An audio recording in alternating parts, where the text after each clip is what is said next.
I responded to this kid on here that was talking about he don't want to go to prom. He just want to stay in the gym. And I was telling him, better take your behind the prom, man. Go to prom. Listen, my voice is going out, but I'm going to record this video anyway. I get the premise of it. I get the premise of you not want to go to prom because you think grind, going to your dreams, you're going to make it, all this other stuff they've sold to you. They sold to you. If you work hard, you'll get there. I came from a generation that was the case for me as well, right? I put myself through college for the game of basketball. I was fortunate enough to get there.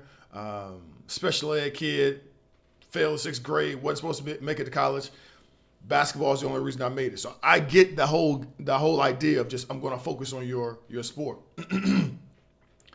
But the problem that you don't understand now, because you're a kid, and I hate to call you that, but it is what it is. You're in high school. You're a doggone kid. That I want you to learn from me is this. At the end of the tunnel of playing your sport, you got to go out in the real world, okay? You got to connect with real people that don't give a doggone about sports, okay?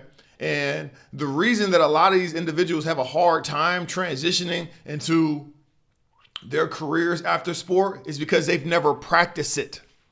They've never practiced being seen other than their sport. All this eat, drink, sleep, the game, all that's foolishness. That was a narrative that was sold to the generation before you, particularly black males, of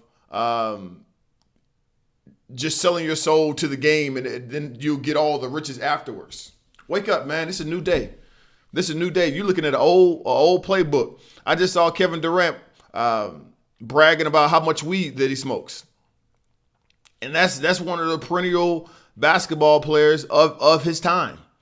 This is a different deal. You need to have a life outside of your sport. Seriously, that don't make you less competitive. That don't make you have less of the Mamba mentality or no foolishness like that.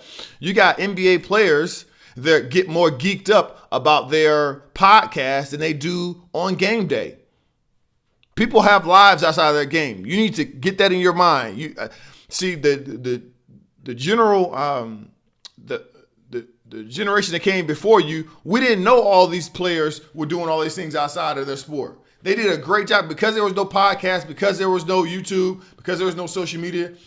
The NBA funneled all the information, and all the information was these are the people that stayed in the gym and first one to leave, last one to leave, first one to get in, last one to leave. And now we got all these podcasts and we see all this foolishness these clowns are doing.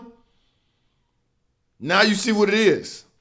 Get out there, enjoy yourself. Don't get me wrong, keep the main thing, but you need to be human and take care of yourself socially.